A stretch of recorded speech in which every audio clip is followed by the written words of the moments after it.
Inicia a las 5 con Alberto Padilla. Un programa diseñado con el objetivo de llevarte diariamente un tema de actualidad, acompañado siempre de reconocidos editorialistas. De lunes a viernes a las 5 de la tarde por CRC 89.1 Radio. A las 5 con Alberto Padilla. Hola, ¿qué tal? Saludos, bienvenidos a esta emisión de A las 5 con su servidor Alberto Padilla. Muchísimas gracias por estarnos acompañando. Muchísimas gracias por estar ahí. Le mando cálidos saludos desde la señal de CRC 89.1 Radio en San José, Costa Rica, de donde estamos transmitiendo hasta el punto, en el tiempo y en el espacio en el que usted nos está escuchando, porque estamos saliendo en diferentes vías simultáneamente. Por ejemplo, en Facebook Live, en la página de este programa, a las 5 con Alberto Padilla. Estamos disponibles en el canal de YouTube de este programa. Estamos en podcast en las principales plataformas como Spotify, Apple Podcast, Google Podcast y otras 5 importantes más. En Costa Rica, este programa que sale en vivo en este momento a las 5 de la tarde, se repite todos los días a las 10 de la noche aquí en CRC 89.1 Radio.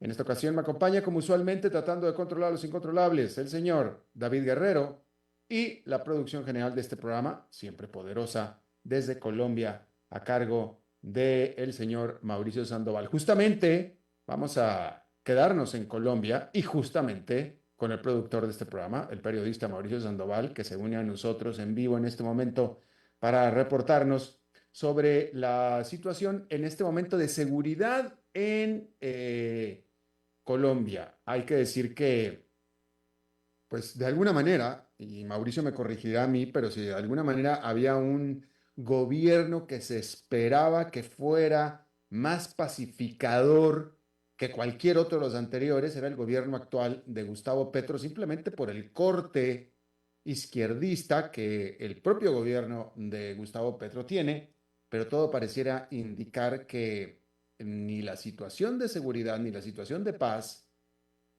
han estado mejorando, sino todo lo contrario. Mauricio Sandoval, ¿cómo estás? Hola Alberto, bien, un saludo para ti y para toda la audiencia. Igualmente, Mauricio. ¿Qué está pasando? ¿Qué es lo que está sucediendo en este momento que no sucedía antes?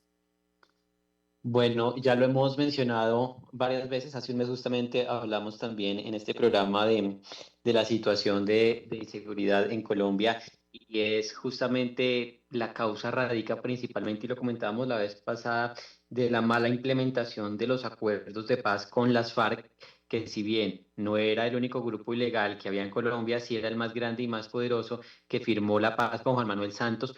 Y recordemos que hubo una sola fracción, porque hubo muchas disidencias, muchos desertores de ese proceso de paz que fueron volviéndose a rearmar. ¿Y qué pasó allí? El problema es que obviamente el Estado no recuperó presencia en esos territorios donde estaban las FARC y donde muchos de los que se desmovilizaron pues habían dejado ese territorio y pues le faltó al Estado, digamos, hacer presencia allí. ¿Qué pasó? Que esas disidencias se rearmaron y nuevos grupos emergentes pues también se apoderaron de esos territorios donde sin duda hay una salida importante del narcotráfico y demás. Entonces, pues todas esas causas vienen de allí y pues ahora obviamente se ha recrudecido la violencia y la gasolina de esos grupos que es el narcotráfico pues sigue vigente también porque durante el gobierno de Juan Manuel Santos pues obviamente en plenas negociaciones no erradicaban esos cultivos que antes seguían creciendo.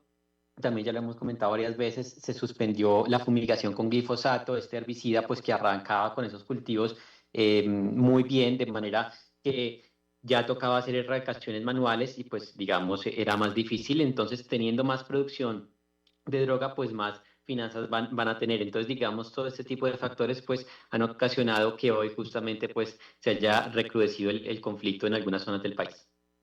Pero, a ver, pareciera claro que estos grupos, vaya, si estos grupos firmaron la paz, si es que esto, como tú dices, son varios grupos y hasta donde entiendo, no todos firmaron la paz, pero las FARC sí, pero sí hablas de que algunos se desarmaron y ahora se volvieron a armar. Claramente esos rompieron con los acuerdos, pero la pregunta es, ¿por qué rompieron con los acuerdos? ¿Qué alegan ellos? Así es. Entonces, para recordar, son varios grupos, pero las FARC era, digamos, el más grande y pese a sus múltiples fracturas internas y que muchos desertaron de ese proceso, pues seguía siendo un grupo importante y el más poderoso. Entonces, digamos, eh, lo que esto hizo fue que, bueno, se rearmaron algunas fracciones, obviamente ya tienen más poderío, porque Gustavo Petro también les ha permitido eso por su baja política de seguridad, suspendió ya toda la fuerza pública, entonces la tiene atada y amarrada, no pueden hacer operativos, suspendieron los bombardeos que eran constantes en los gobiernos de Juan Manuel Santos y Álvaro Uribe contra campamentos de las FARC. Entonces, digamos, también Gustavo Petro ha sumado a todas esas causas que ya les mencioné anteriormente para que estos grupos se sigan rearmando. ¿Qué pasó con los desertores? Pues que no, se imaginaron unas películas en el caso de Iván Márquez, que era el segundo comandante de las FARC y que fue jefe negociador en La Habana, en Cuba, durante el gobierno de Santos. Un día dijo que no, que lo iban a matar y que no. Se inventó realmente es una película porque no tenía argumentos sólidos y serios para asegurar eso. Y fíjate que los otros, los que siguieron, pues ahí siguen en el Congreso de la República sin reparar a las víctimas, sin pagar un día de cárcel, pero por lo menos no volvieron a delinquir, están haciendo política. Ahí está Timochenko, que era el máximo jefe de las FARC. Digamos, no había un argumento serio para creerle a Iván Márquez y a los otros comandantes que, pues digamos, los iban a asesinar y a capturar y demás. Pese a que después de Santos vino el gobierno de Iván Duque, de la ala de Álvaro Uribe, pues también hay un error porque ellos no implementaron de manera adecuada también los acuerdos de paz, pero nunca fueron a perseguir a los que lo firmaron ni nada por el estilo. Entonces, pues ellos vieron que realmente su poder y su narcotráfico les daba más plata que la política y demás, y nunca tuvieron voluntad de paz. Esa es la realidad. Entonces se rearmaron. Y a eso hay que sumar las otras guerrillas, el ELN, que es la segunda guerrilla más grande del país, los grupos paramilitares, la delincuencia común, las bandas criminales. Entonces, pues digamos, ahí son estos otros grupos emergentes también que surgieron allí, que vieron la posibilidad de copar esos territorios de las FARC cuando firmaron con Santos, que ahí tienen un potencial y pues se han también crecido de manera impresionante. ¿Cómo se manifiesta para el colombiano, para el ciudadano colombiano, este rearmamento de estos grupos? ¿Qué está pasando en términos de seguridad ciudadana, etcétera? Bueno, hay dos entornos, ¿no? La seguridad ciudadana en las ciudades principales, que es más de delincuencia común, que eso ya es un caso que se ve en toda América Latina en general, vemos el caso de Ecuador, el caso de México y demás, pues delincuencia común, y ya en las zonas rurales, que es donde realmente estaban estos grupos guerrilleros, ¿no? Entonces, allí pues ya la seguridad pues ya se ve más afectada aún. Entonces, pero son dos tipos de violencias, ¿no? La de los territorios que es de grupos guerrilleros, terroristas, que tienen el negocio del narcotráfico, la minería ilegal, y ya en las ciudades pues son venezolanos que han llegado al país, delincuencia común, ¿no? Son como esos Pe- dos escenarios de violencia. Pero En está el volviendo... caso, sí. perdóname, Mauricio, sigue, sigue. Y, ¿qué pasa? Además de las causas que les comenté anteriormente, pues Gustavo Petro, y como te decía ahora, pues no ha ayudado a que esos indicadores disminuyan. Por el contrario, lo que ha hecho es tener prebendas con los delincuentes, le falta mano dura, no captura a los guerrilleros, cometen atentados y digamos es muy blando en sus reacciones y en sus acciones, le cuesta llamar secuestro al secuestro, digamos, él tampoco ha ayudado y ha sido muy permisivo, incluso ha sacado gente de las cárceles y les paga 1 millón de pesos para que los llama gestores de paz, imagínate un delincuente en la calle. Entonces, digamos, sus políticas, que la bandera de campaña de Petro había sido, como tú decías al inicio del programa, la paz total. Él dijo, Santos logró la paz con las FARC, con algunas fracciones de las FARC, yo voy a lograr con el resto. Incluso dijo en campaña que los 5 meses después de posesionarse, el ELN, la segunda guerrilla, se iba a acabar, porque iban a negociar. Y es la que más se ha rearmado y más se ha fortalecido. Y de hecho, hace un mes suspendieron las negociaciones de paz porque no lograron llegar a ningún acuerdo. Entonces, digamos, también esa permisividad y esa complicidad de Petro con estos grupos, pues no ha permitido que el país avance, por el contrario. Pero sí sorprendió hace una semana que en el departamento del Cauca, que es uno de los más afectados por la violencia y por estos grupos, que una de las fracciones de las FARC, de Iván Mordisco, que recordemos que Petro además está negociando con los desertores de Santos. Desde el inicio del gobierno está en una mesa de diálogo, ahí alargándola para que ellos antes se rearmen, y una de esas fracciones se retiró de las negociaciones de Petro, que son las que tienen azotado al Cauca en este momento. Sorprendió Petro con un giro inesperado hace 8 días, donde se fue con el ejército, tropas, operativos militares, allá a Argelia y sacó a estos guerrilleros, a los terroristas, ha hecho operativos, o sea, cosa que uno no esperaría de Gustavo Petro. Ha hecho presencia y recuperación del territorio, anunciaron que cuando terminen de recuperar toda esa zona van a construir hospitales, escuelas. eh, Obviamente los guerrilleros reaccionaron, ha habido varios heridos de la población civil y demás, pero ha habido una ofensiva militar en la última semana en esa zona y contra ese grupo que dejó de negociar con Petro, muy contundente, que por lo menos el país le ha aplaudido y le dice que así debería ser con todos los grupos criminales y en todas las regiones del país, pero pues ya parece que es un avance, ¿no? Pero entonces estamos hablando de que hay conflicto armado, es decir, se están disparando, o sea, hay gente que se está muriendo, hay enfrentamientos armados. Pues en este momento hubo el día que se tomaron el municipio, el ejército, que entró, digamos, ya con su ofensiva y con sus tanquetas y demás, pues las FARC reaccionaron y hubo 12 personas heridas que fueron trasladadas aquí a la ciudad de Popayán, justamente desde donde estoy transmitiendo, pues la ciudad más cercana de esa zona.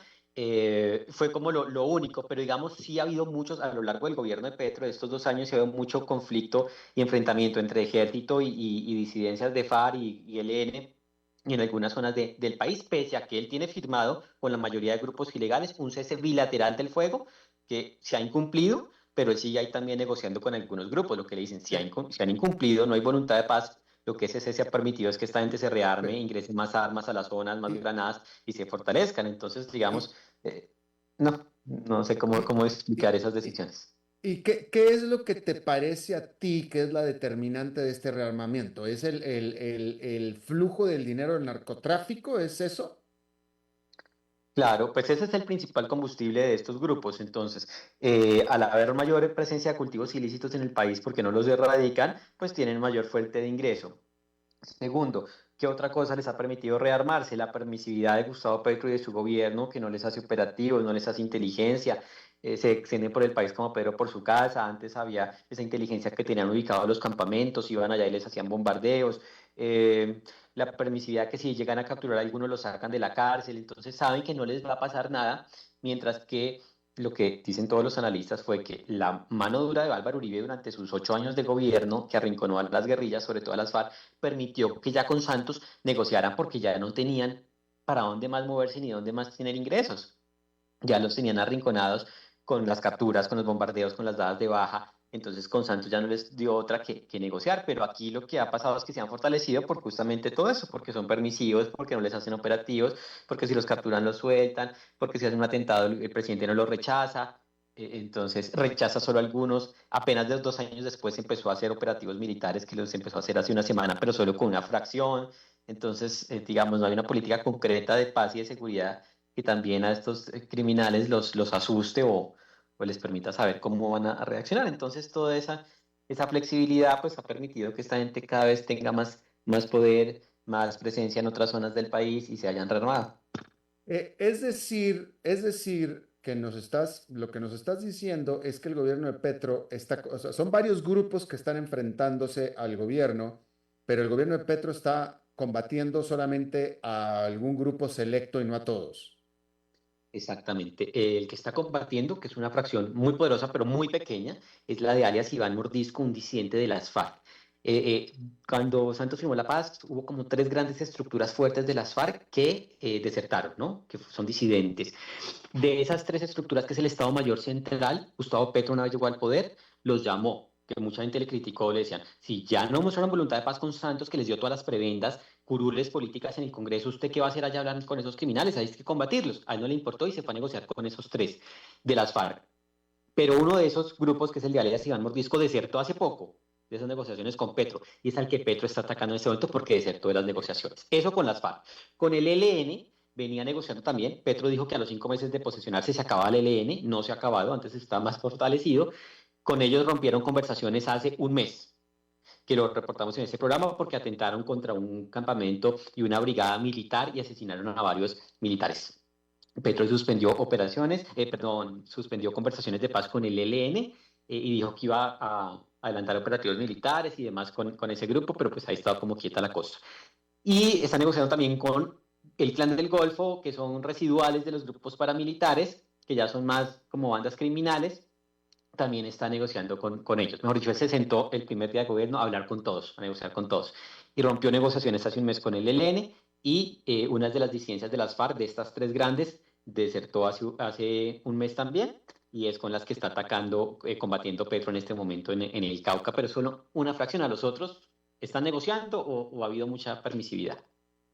Claro, ahora nada más para tener un sentido de cómo es la situación con respecto a cómo estaba antes o ha estado antes en Colombia. Tú eres joven, Mauricio, pero no tan joven como para no acordarte cómo estaba el país cuando llegó al poder Álvaro Uribe, pero en el sentido estamos hablando, cuando Álvaro Uribe llegó al poder, había zonas grandísimas enteras de Colombia donde ni los propios colombianos podían entrar, estaban al mando de las guerrillas y etcétera. ¿Estamos hablando de ese tipo de situación en este momento o todavía falta mucho para eso? Exactamente, es un buen paralelo que haces, obviamente en menor escala, pero si no se controla ahora, pues se va a acrecentar. Mm, Entonces, mm. si hay zonas no tan amplias, pero hay sitios en que no se puede entrar, las carreteras otra vez pues hacen retenes guerrilleros, sí, pero digamos ya son más sectorizadas en algunos puntos, pero repito, si no se actúa ya y no se pone fin y soluciona eso, pues se puede presentar y eso que estamos viendo en pequeña escala, que no se veía hace muchos años, pero que sí se está repitiendo, pues se puede, digamos, llegar a esos puntos de los 90, entonces pues sí es importante como prestarle atención. Y que Claro. ojalá Petro siga haciendo lo mismo que ha venido haciendo en la última semana con esa ofensiva fuerte contra este grupo aquí en el Cauca, que lo haga con nosotros de sectores de las FARC y los otros grupos, y que ya, si va, es que va 2 años, si no ve avances de negociaciones con los grupos que está negociando, pues de una vez ya los enfrente. Entonces, Eh, pues se espera que haga esas mismas acciones que empezó a hacer hace una semana con las disidencias de Iván Mordisco, que ojalá se extienda a los otros grupos ilegales. claro. Pero por último, de nuevo, Petro está haciendo algo, antes no hacía nada, ahora lo está haciendo. La pregunta es, él ha dicho que cambia su política, que ahora está combatiendo a estos disidentes o a estos terroristas o como los califique, o sea, hay un cambio, pero antes no los combatía, pero ahora pareciera que al menos los está combatiendo algo. Sí, ya es un avance, como te digo, ya es un avance Ajá, porque él no era de esa línea, él era de ya. negociar, de la salida pacífica, del diálogo, y esta gente lo que hacía era tomarle el pelo, ¿no? Era una vaciladera para rearmarse y Mm. demás, pese a que en estas conversaciones que llevaban 2 años, él les firmó un cese bilateral, imagínate eso, o sea, que ni la guerrilla puede atacar ni el ejército, pero la guerrilla sí atacaba y todos los grupos y el ejército maniatado no podía hacer nada porque entonces los acusan de violar el derecho internacional humanitario, terminan siendo los malos, el ejército que son los buenos. Entonces, ahí le estaban tomando el pelo a todos estos grupos, pero él siempre fue en su política de negociar. Ya por lo menos, pues hace una semana cambió, no ha dicho que vaya a ser su política ahora del todo, por lo menos lo está demostrando con una fracción que le incumplió. Esperemos que lo haga con los otros que han incumplido, que son bastantes, y tenga esa determinación igual para enfrentar a los otros, pero pues por lo menos ya es un paso grande. Y es esto, pregunto, ¿es esto la bronca que trae ahora con Álvaro Uribe o que traen Álvaro Uribe y Gustavo Petro? No, porque fíjate, es que ellos tienen otra bronca. Esto incluso era para que se acercara un poco más Álvaro Uribe con Gustavo Petro, porque esto que hizo Petro en la última semana ha sido la política que ha defendido Álvaro Uribe durante toda su vida. Enfrentar a estos grupos con toda la determinación, capturarlos, darlos de baja si es necesario.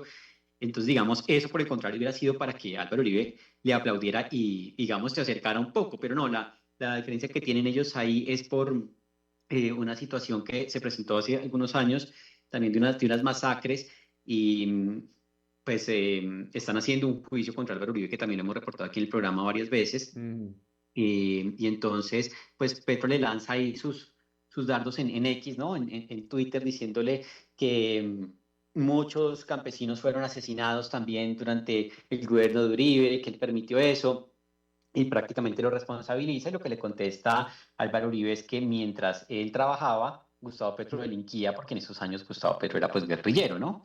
Entonces ahí había un cruce también de reacciones entre ellos, pero no es por esto, porque incluso, repito, esto que hizo en materia de seguridad Petro en la última semana era para que se hubiera acercado con Álvaro Uribe, que ha sido la política que ha hecho Uribe que hizo durante sus 8 años de gobierno, ¿no?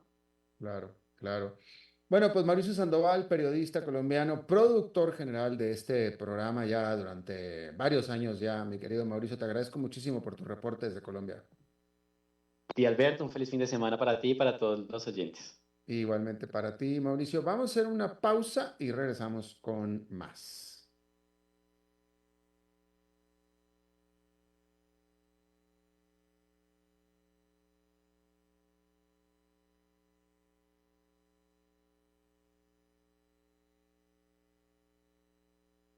A las 5 con Alberto Padilla, por CRC 89.1 Radio. Para llegar pronto al trabajo, sea inteligente, porque si pasamos uno a la vez, el tránsito no se detendrá. Por eso, sea cortés, uno a la vez. Un mensaje de esta emisora asociada de Canara. Transcomer presenta Finanzas en Acción, lo que tiene que saber sobre su plan de inversión. 3 consejos para que logres comenzar a ahorrar e invertir con todo éxito. Número 1, elimina esos prejuicios contra el dinero que seguramente tenés desde la niñez. Que el dinero es malo, que mejor pobre pero honrado. Ese rico, ¿de dónde habrá sacado su fortuna? Tenemos que resetear nuestra relación con el dinero y más bien hacerlo un gran amigo de nuestra senda de vida. Número 2, paciencia más persistencia. Es la receta que le da el éxito a los grandes inversionistas. Paciencia, porque la gestión patrimonial no la vas a lograr de la noche a la mañana. Persistencia, para que te mantengas en la estrategia financiera que ya has decidido y has iniciado. Y número 3, tienes que conocer tu perfil de riesgo. Así sabrás cuánto riesgo quieres asumir en tus ahorros e inversiones. Y esa clave te servirá a la hora de elegir los productos con los que vas a ahorrar y vas a invertir. Ingrese a transcomer.com y conozca la mejor forma de invertir su dinero en bienes raíces. Transcomer, puesto de bolsa de comercio. Construyamos juntos su futuro. Somos expertos en eso. 2253-6085. Transcomer presenta Visionarios.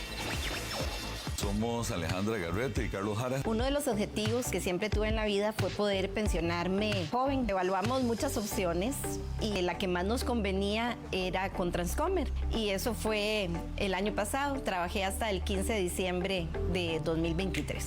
Transcomer. Desde 2003 hasta que lo logres.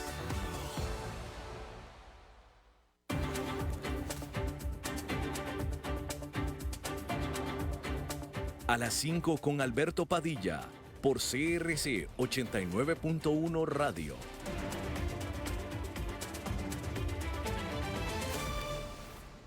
Bueno, muchísimas gracias por continuar con nosotros. Déjeme informarle que el grupo militante que gobierna la Franja de Gaza, Hamas, confirmó que efectivamente Israel aniquiló a Yahya Sinwar, que es su líder supremo, pero sin embargo se comprometieron a seguir peleando y que esta muerte, según ellos afirman, que refuerza su compromiso con la lucha. Decir que el primer ministro de Israel, Benjamín Netanyahu, también dijo por su parte y confirmó que efectivamente Israel permanecerá en la lucha. Si bien el aniquilar a Yahya Sinwar era un objetivo muy importante, no está el objetivo mayor completo hasta uno, que regresen todos los rehenes que todavía continúan en poder de Hamas y eliminar la influencia, el poder de Hamas. Hay que decir, por cierto, que el gobierno de Israel, Benjamín Netanyahu, el propio primer ministro de Israel, ofreció a los combatientes activos en este momento de Hamas que si devuelven vivos a los rehenes, se les perdonará y les dejarán continuando ser ciudadanos civiles de Gaza en el futuro. Esa fue la oferta que les dio Benjamín Netanyahu. Si ustedes, básicamente lo que les prometió, lo que les ofreció es devuelvan a los rehenes, depongan las armas y ustedes continuarán siendo civiles libres en Gaza. Eso fue lo que les ofreció. Hay que decir que las fuerzas de defensa de Israel anunciaron que estaban enviando más reservas hacia el norte de Israel al continuar la ofensiva en esa zona en el país vecino de el Líbano. Decir que las tropas de Israel también aniquilaron a 2 hombres armados que cruzaron la frontera hacia Israel desde Jordania. Corea del Sur advirtió que su único vecino, Corea del Norte, está enviando soldados a Rusia, o mejor dicho, que está enviando soldados, Corea del Norte, a Ucrania para ayudar a Rusia. El presidente de Corea del Sur, Yoon Suk Yeol, tuvo una reunión de emergencia para hablar de este asunto. Más temprano, el presidente de Ucrania, Volodymyr Zelensky, dijo que Corea del Norte está planeando enviar 10,000 tropas para ayudar a Rusia. O sea, que anunció básicamente lo mismo que Corea del Sur. En lo único en lo que difirieron fue en la cantidad de tropas. Volodymyr Zelensky dijo que eran 10,000. Corea del Sur dice que Corea del Norte enviará a 12,000 tropas. El canciller de la Gran Bretaña, David Lammy, arribó a la capital de China, Beijing, donde, según dijo, espera tener discusiones necesarias pero pragmáticas con China. Durante esta visita oficial de 2 días, se hablará acerca del cambio climático y de comercio, así como también del apoyo que China le da a Rusia en su invasión de Ucrania. La Gran Bretaña recientemente ha estado considerando a China como un elemento mucho más riesgoso que lo venía haciendo antes. Hay que decir que el canciller Lammy es el segundo canciller británico en visitar a China en 6 años, hablando de relaciones frías. En Italia, una corte de Roma determinó que 12 inmigrantes que fueron llevados a un centro de detención en Albania deben de ser regresados a Italia porque los países de los que son originarios no son países seguros para que se devuelvan a ellos. Hay que decir que embarcaciones policiales de Italia habían entregado en esta semana a estos inmigrantes a este sitio en Albania por primera vez desde que Italia consideró o determinó esta decisión. Hay que decir que también es la primera vez que un país de la Unión Europea procesa a quienes piden asilo político en un tercer país.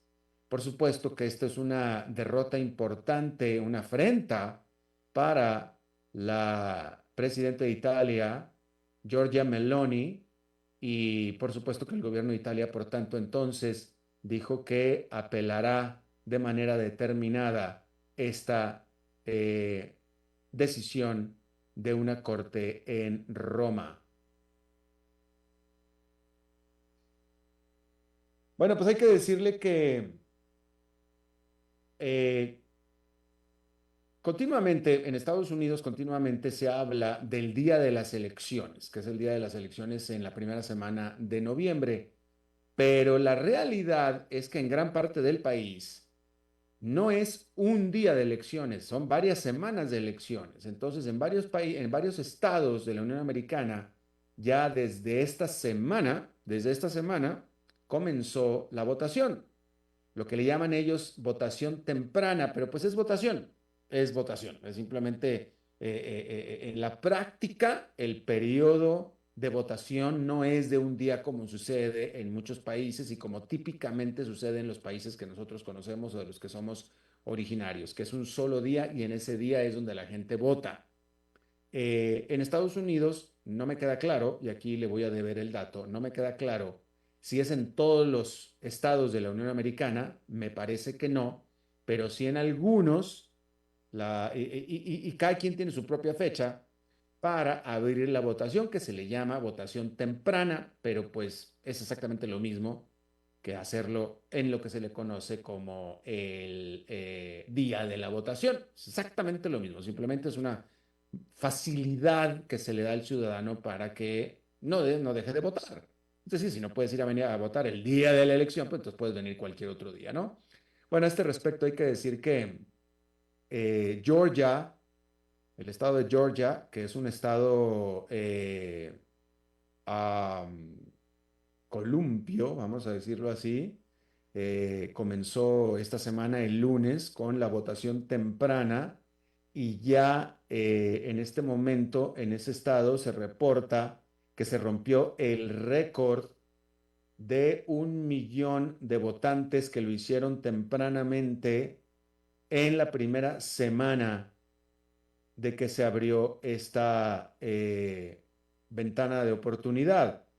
Hay que decir que en este estado de Georgia, que es uno de los que se espera que vayan a ser definitorios para la próxima elección, en el 2020, Joe Biden se convirtió en el primer presidente demócrata que ganó ese estado desde 1992 y lo hizo marginalmente, lo hizo por 10,000 votos, si mal no recuerdo, en un estado en el que millones de personas votaron.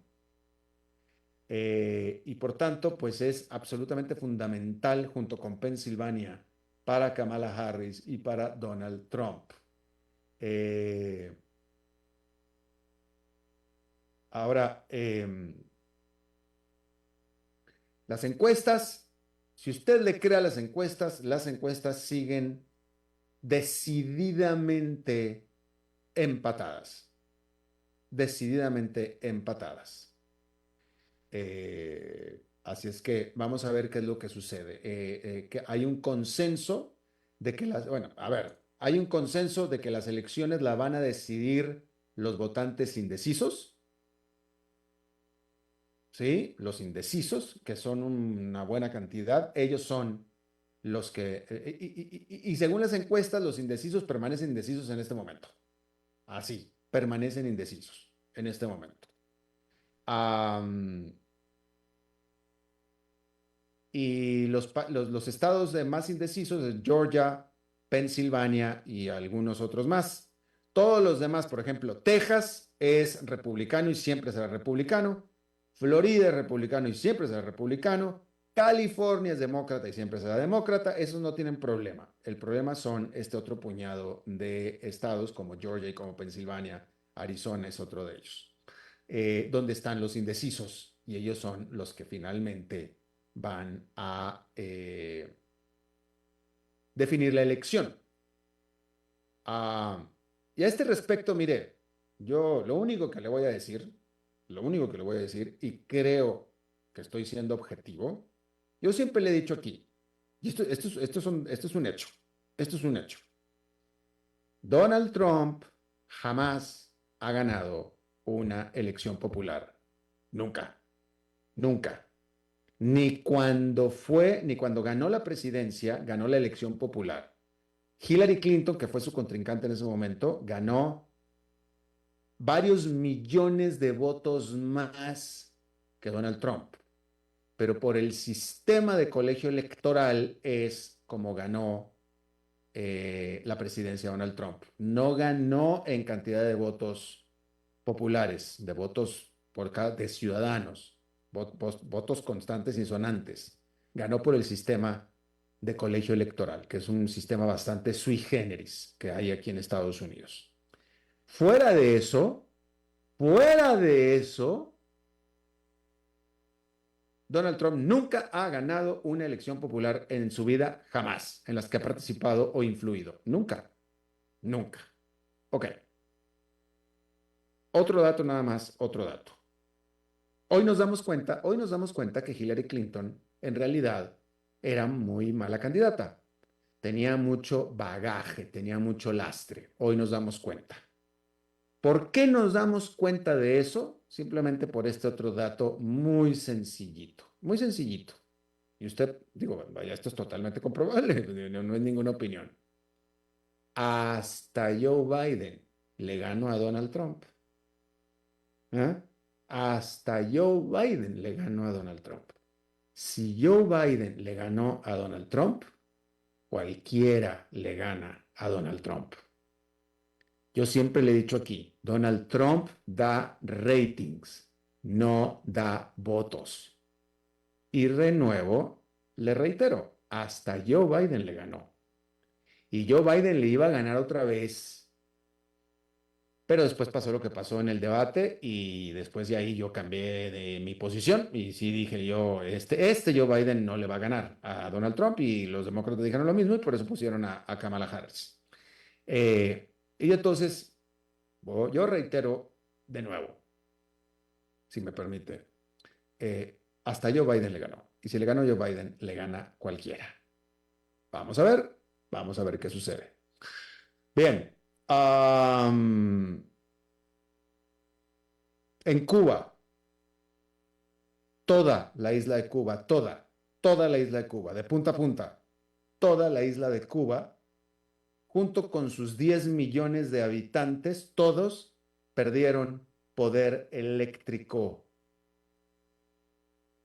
Ahí, en ese país, el Ministerio de Energía, cuando menos, no culpó a un enemigo extranjero, no culpó de sabotaje, no culpó, digo, como hubiera sido el caso normalmente esperado del gobierno de Cuba, definitivamente el caso definitivo del caso del gobierno de Venezuela, de echarle la culpa a otro.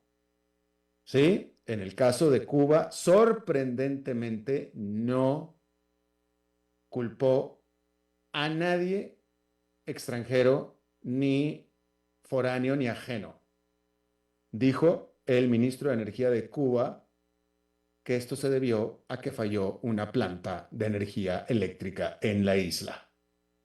¿Por qué falló la planta de energía eléctrica en la isla? Bueno, el ministro tampoco abundó en el asunto, pero se sabe que el sistema eléctrico de Cuba está en paupérrimas condiciones. Hay que decir que ya de hecho, para prevenir esto, que al final no pudo, no lo logró, pero para prevenirlo, Cuba había suspendido la operación en escuelas y negocios no esenciales, precisamente como medida para ahorrar energía, porque pues simplemente no tiene la isla los combustibles para poder generar esta energía por parte de generadores que son ya francamente muy, muy viejos y aparte pues de nuevo una falta de combustibles para operarlos.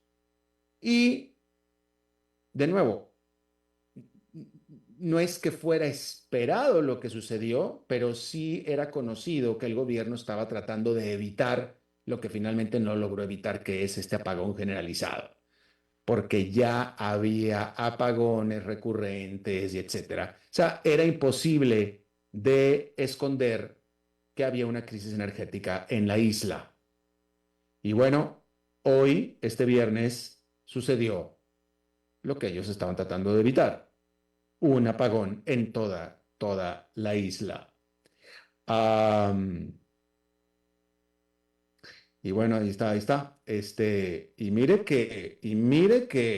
Y mire que, o sea, ya es conocido el fracaso económico de Cuba, es totalmente conocido, ¿no? Pero mire que Cuba tiene quien lo ayude. Cuba tiene a China, Cuba tiene a Rusia. Me atrevería a decir incluso que Cuba tiene a Canadá. Ya no tanto a Europa, pero mire, no necesita Canadá ni Europa. Pero Rusia tiene a China, Rusia tiene perdóneme, Cuba tiene a China, Cuba tiene a Rusia e incluso tiene a Venezuela. Bueno, pues ni con la ayuda de estos puede mantener su sistema eléctrico, que tampoco demanda mucha energía, ¿eh? Tampoco demanda mucha energía. No estamos hablando de un poder industrial, ¿verdad? Digo, tampoco, ¿verdad? O sea, no estamos hablando de grandes instalaciones fabriles que consumen cualquier cantidad de electricidad. No.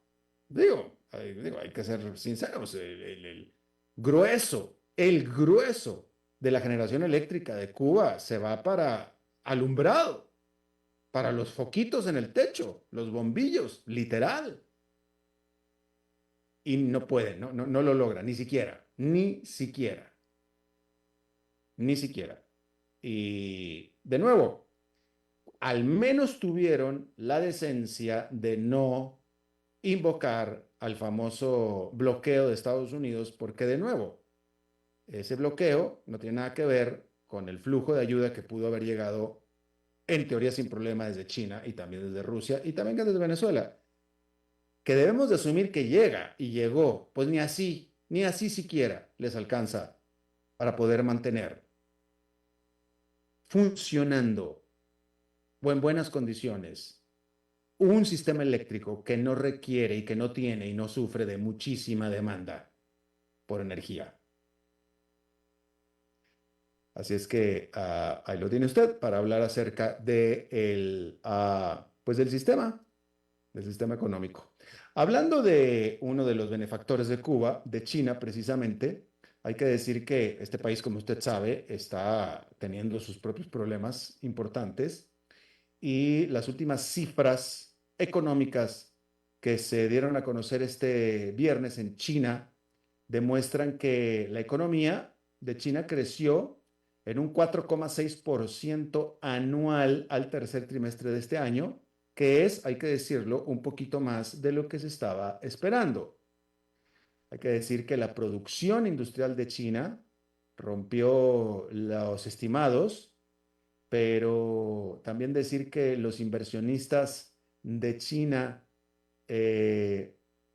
no están ahora tan preocupados con las cifras anteriores, sino más bien con lo que viene, porque ahora están preocupados y muy expectantes con cada conferencia de prensa que invocan las autoridades económicas, sobre todo desde que el Banco Central de China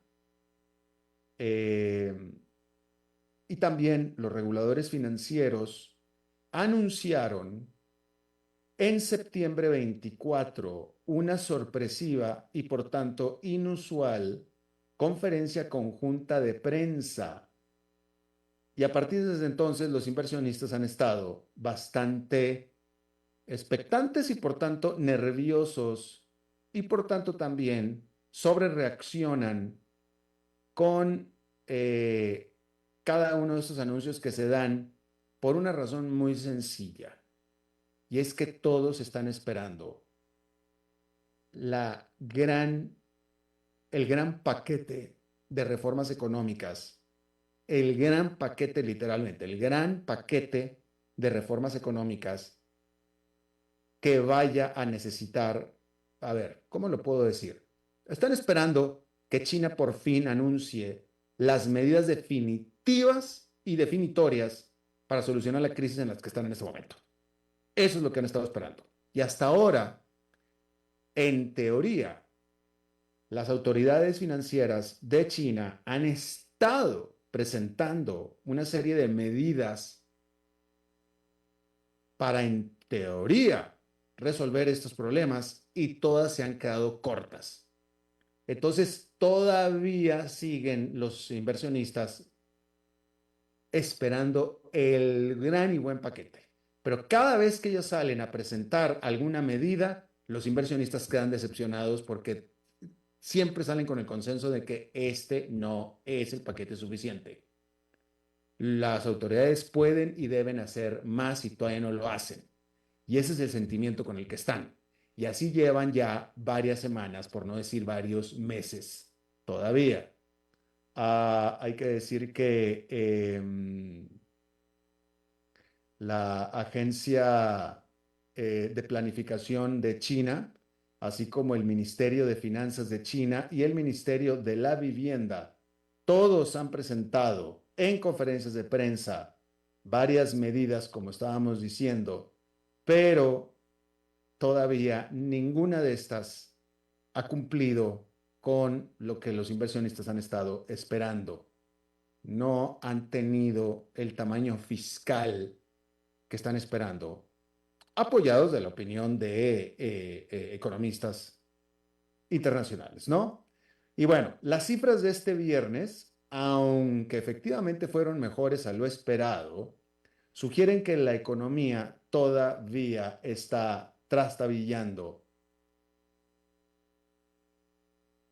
Para empezar, aunque creció más de lo que se esperaba en 4,6%, todavía está por debajo del objetivo del Banco Central de 5% para cuando termine este 2024, que está por terminar. Y también mostraron las cifras que China sufrió su sexto trimestre consecutivo de deflación, con inflación cayendo. Ahora, ante todo esto, hay que decir que, y por supuesto que deflación es una señal casi siempre inequívoca de falta de actividad económica, específicamente por parte del ciudadano chino, del consumidor chino, específicamente. Hay que decir que, ante todo esto, las estadísticas, estas cifras, no pueden decir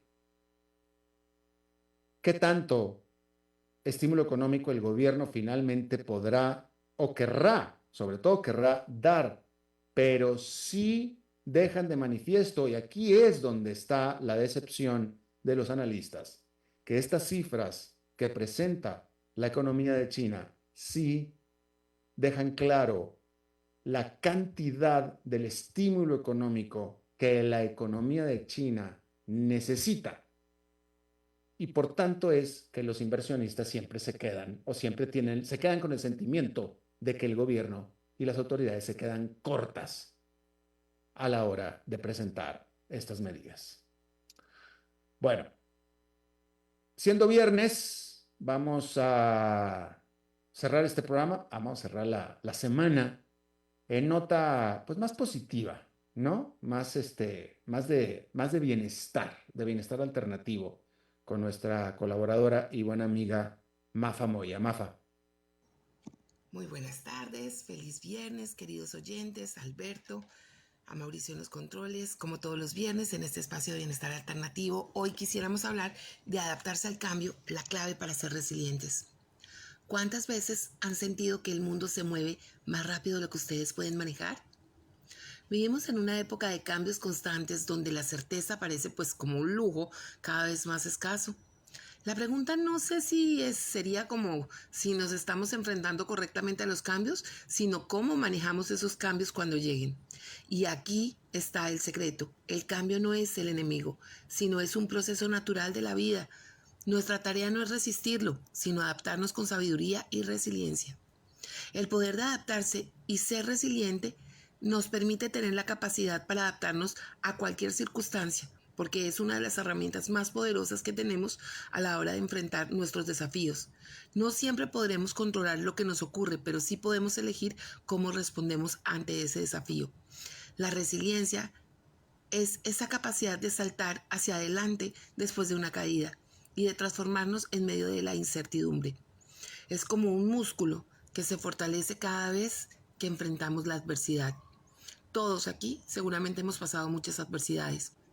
Aceptar el cambio como parte de la vida es importante para reconocer que el cambio es inevitable. No se trata de resistir con lo que nos ocurre, sino de entender que cada transformación trae consigo una oportunidad.